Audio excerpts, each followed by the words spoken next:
On va continuer à développer le concept entropie et l'utilisation du second principe.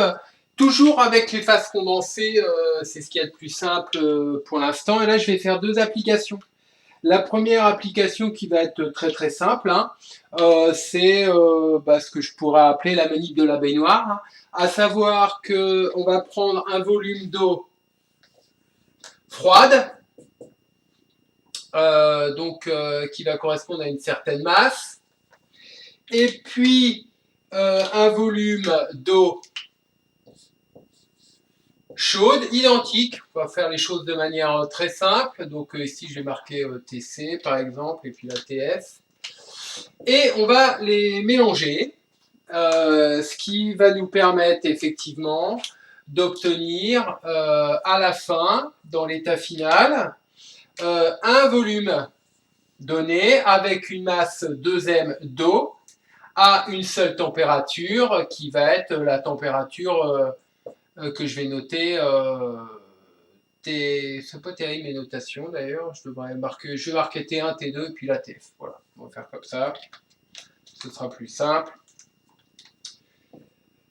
Donc si T2 est plus grand que T1, on va évidemment avoir une température ici intermédiaire, finale, comprise entre T1 et T2. Pour que s'intéresser uniquement à l'aspect méthodologique ici, on prend effectivement des masses identiques, des corps identiques, c'est ce qui est le plus simple.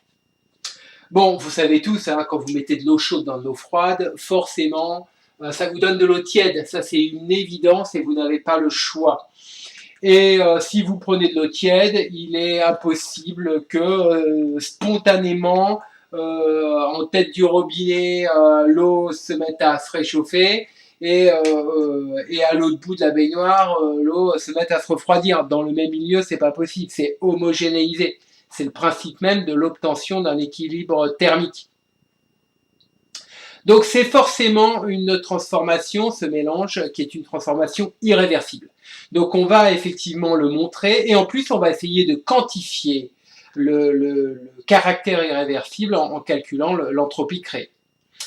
Au niveau méthodologique, c'est toujours pareil, à savoir qu'on commence déjà par identifier le système.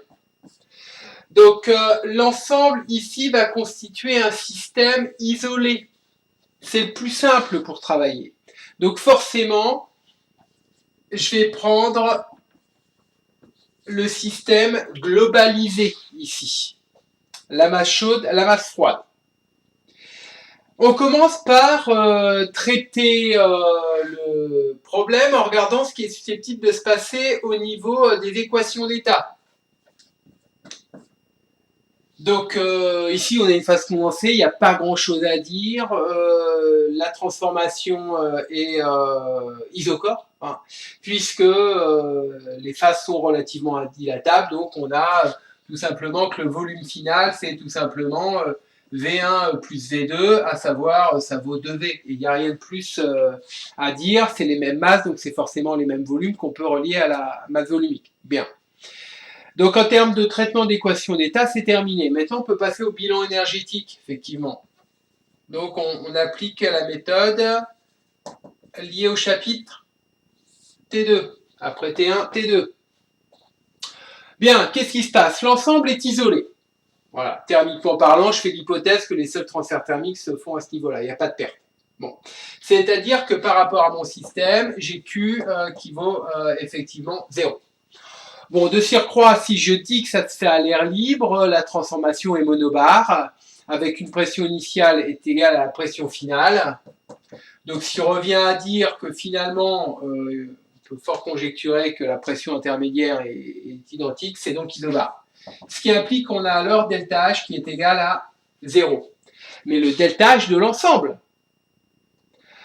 Or, H étant une fonction d'état additive et extensive, on peut très bien dire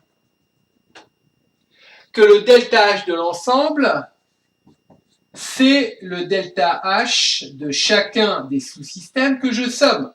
On retrouve un raisonnement d'ailleurs qui est celui de la calorimétrie en fait. Or, delta H1, il va correspondre effectivement à la variation de température du premier sous-système qui passe initialement de la température T1 à la température finale. Donc on obtient du MC, ici facteur de TF moins T1. Et delta H2, ça va être la même chose, ça donne du MC facteur de TF moins T2.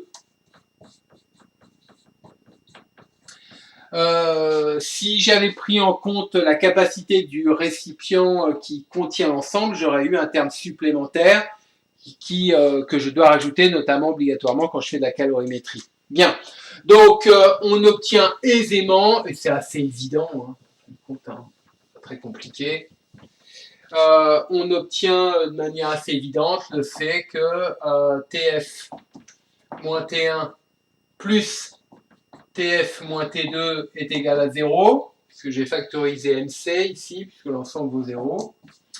Eh bien, ce qui nous donne l'évidence comme quoi TF c'est la moyenne, quoi. Voilà. Bon, parce que j'ai les mêmes masses. Maintenant, si j'ai des masses différentes, il faut que je pondère par les masses, et si je prends des corps différents, par exemple un mélange, je sais pas moi, d'eau avec autre chose, eh bien, il faut effectivement pondérer ceci. Bon, voilà. Donc là, j'ai vraiment la situation la plus simple qui soit. Maintenant, qu'en est-il en termes de bilan anthropique ?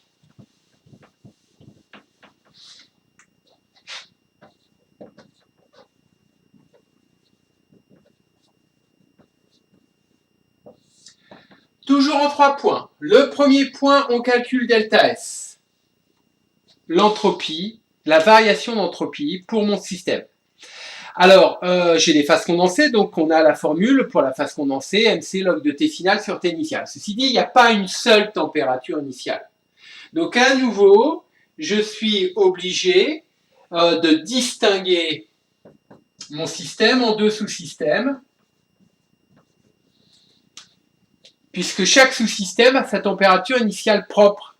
Et j'ai le droit de sommer parce que parmi les propriétés de la fonction entropie, il y a effectivement l'additivité.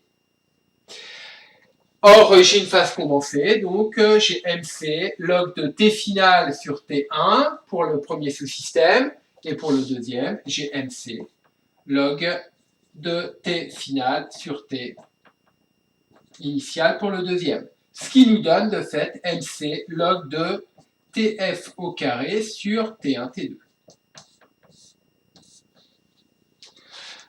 Voici pour la variation d'entropie, mais attention, c'est pas fini.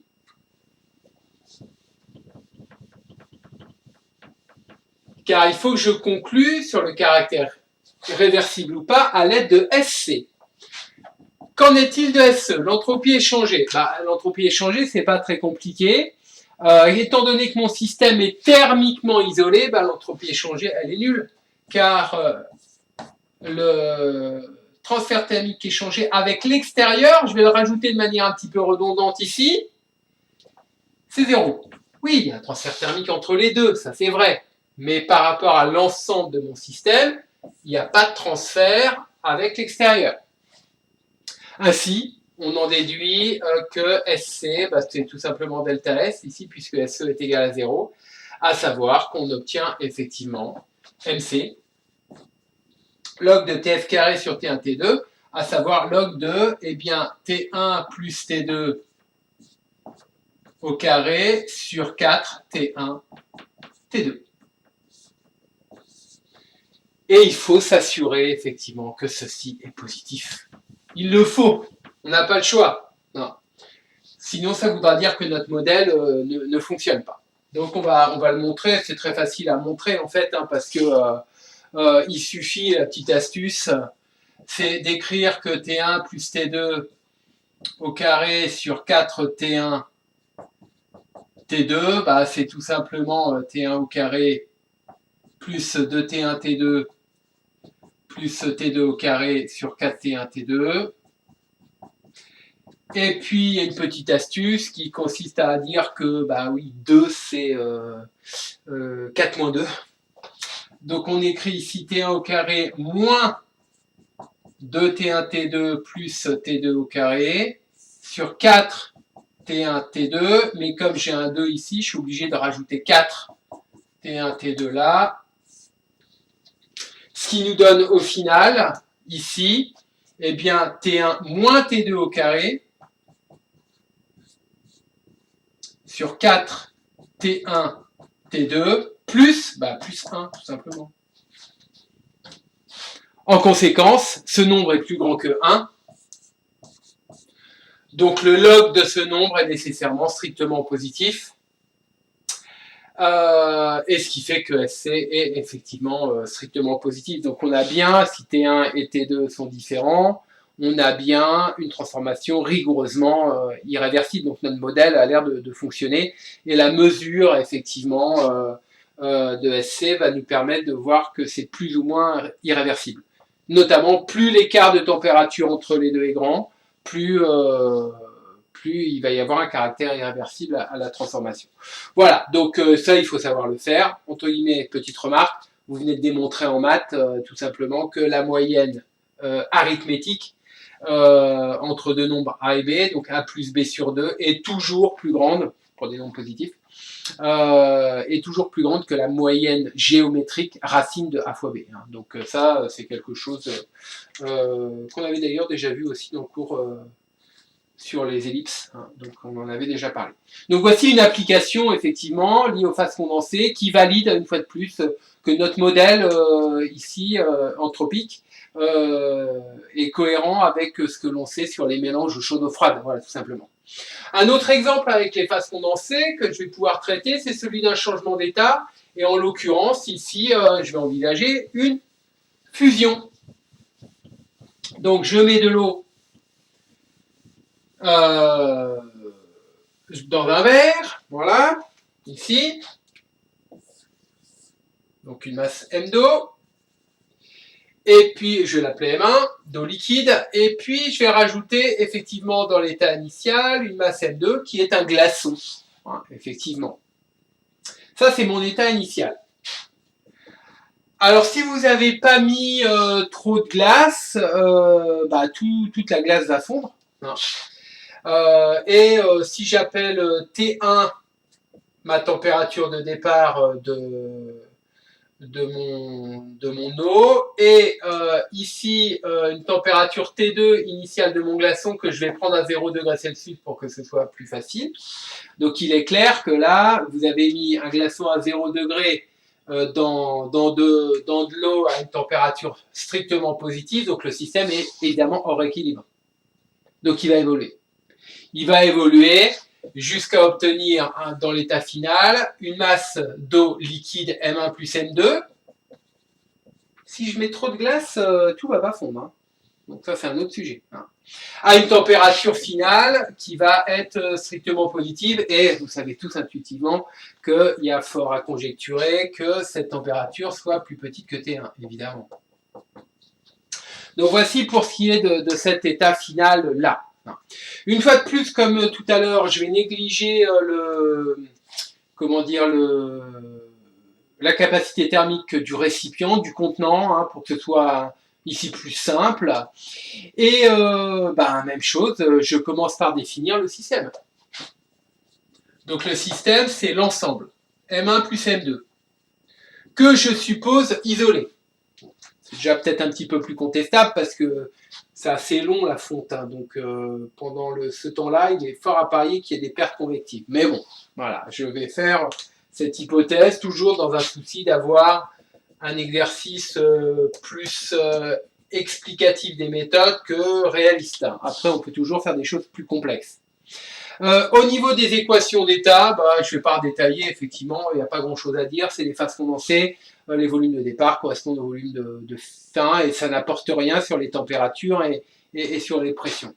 D'ailleurs, en termes de pression, on peut dire à nouveau que c'est isobar, puisque je fais tout à l'air libre, à la pression atmosphérique qui est constante. Hein. Donc de ce point de vue-là, il n'y a pas de souci. Donc ça ne nous apporte pas grand-chose. Le bilan énergétique, vous voyez, je suis toujours la même chose en fin de compte. Hein. Il nous dit quoi? C'est pas. Donc forcément, on a delta H qui vaut Q échangé avec l'extérieur. Je fais exprès de rajouter un indice pour bien distinguer le fait qu'il y a des transferts avec l'extérieur et des transferts internes, mais comme mon système est correctement défini, je ne dois tenir compte que des transferts internes.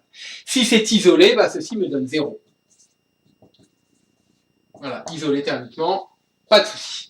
Voici pour mon delta H. Bon, une fois de plus, je fais de la calorimétrie, en fait. Voilà. Et j'utilise à nouveau le fait que je peux très bien envisager, étant donné que H est une fonction d'état, un chemin particulier, certes tous en même temps, hein, la fonte, le réchauffement de l'eau de fonte, tous en même temps, le refroidissement de l'eau du verre, tous en même temps. Mais un chemin où j'ai effectivement la masse M1 qui est initialement à la température T1 qui se retrouve à la température TF. Le glaçon, donc M2, qui est initialement sous forme solide à 0 degré Celsius, qui fond. On obtient une eau de fonte à 0 degré Celsius et cette eau de fonte, eh bien, elle est ensuite réchauffée jusqu'à la température finale. Donc, je vais avoir un delta H1 comme ceci, un delta H2 comme cela, et puis un delta H de fusion, comme ceci. Et je me retrouve avec, du coup, delta H qui vaut 0, et qui va correspondre à delta H1, donc évolution du premier sous-système, plus l'évolution du deuxième sous-système, qui est delta H2 plus delta H de fusion. Ainsi, ça me donne 0 égale GM1, c'est de l'eau, hein, donc capacité à 4,18 joules par gramme par Kelvin, facteur de T final moins T1, plus l'eau de fonte, bah, c'est de l'eau liquide, donc du coup c'est la même capacité thermique, mais avec une masse M2 différente, M2C facteur de TF moins T2, et puis il y avait la fusion. Si je connais l'enthalpie de fusion, qui est une donnée tabulée a priori, ben, tout est fondu, donc c'est la masse M2 intégralement qui est fondue, et j'obtiens effectivement l'enthalpie de fusion comme étant M2 fois L fusion. Ainsi, ben, je peux trouver en conséquence la température finale.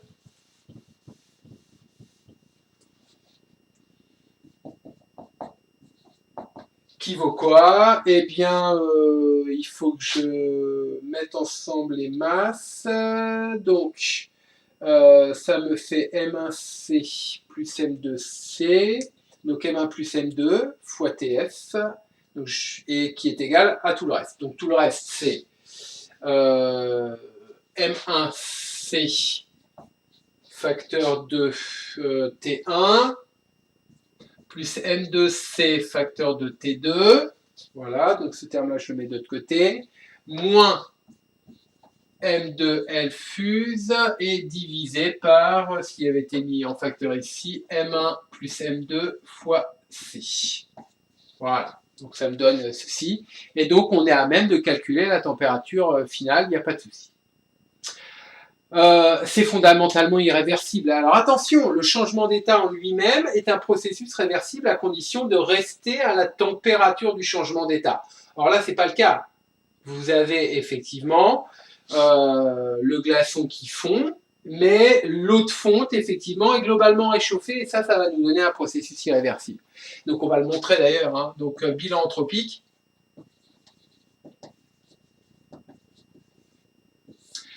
Et bien en fin de compte, on fait la même chose, puisque au niveau de l'entropie, vous avez une fonction qui est additive, donc on peut distinguer l'eau de masse M1 dans son évolution et le glaçon dans son évolution. Donc j'ai effectivement la même chose.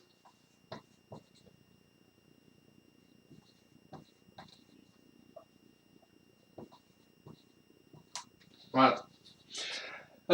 Donc dans ce cas-là, première chose, le delta S, c'est le delta S1 plus le delta S2 plus le delta S de fusion. Voilà. Et puis je vais calculer effectivement